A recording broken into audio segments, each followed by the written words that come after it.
गजानन महाराज यांचा 148वा प्रकट दिन उत्सव सोहळा पार पडतोय आणि त्यामुळे शेगावात लाखो भाविकांची गर्दीही पाहायला मिळते।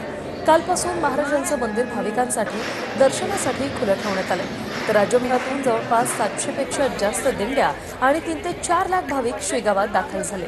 आज सकाळी 7 वाजता प्रहारची आरती होऊन उत्सवाला सुरुवात झाली। याचा आढावा घेतला आमच्या प्रतिनिधींनी। पाहूया। विदर्भाची पंढरी म्हणून ओळख असलेल्या संत श्री गजानन महाराजांचा आज 148वा प्रकट दिन सोहळा आणि आपण बघू शकतो की गजानन महाराजांच्या दर्शनासाठी भाविकांनी मोठी गर्दी केलेली आहे। गेल्या 2 दिवसापासून गजानन महाराजांच्या मंदिर परिसरामध्ये गजानन महाराजांचं मंदिर 24 तास खुलं ठेवण्यात आलेलं आहे।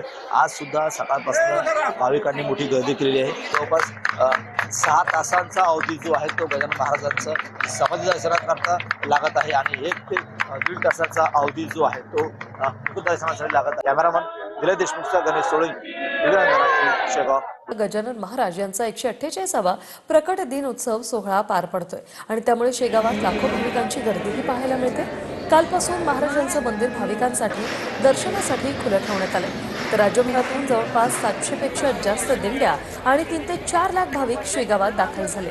आज सकाळी 7 वाजता प्रहारची आरती होऊन उत्सवाला सुरुवात झाली। याचा आढावा घेतला आमच्या प्रतिनिधींनी। पाहूया।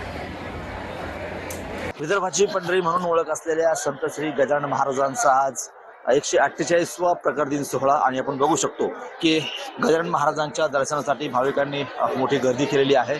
गेल्या 2 दिवसापासून गजानन महाराजांच्या मंदिर परिसरामध्ये गजानन महाराजांचं मंदिर 24 तास खुलं ठेवण्यात आलेलं आहे।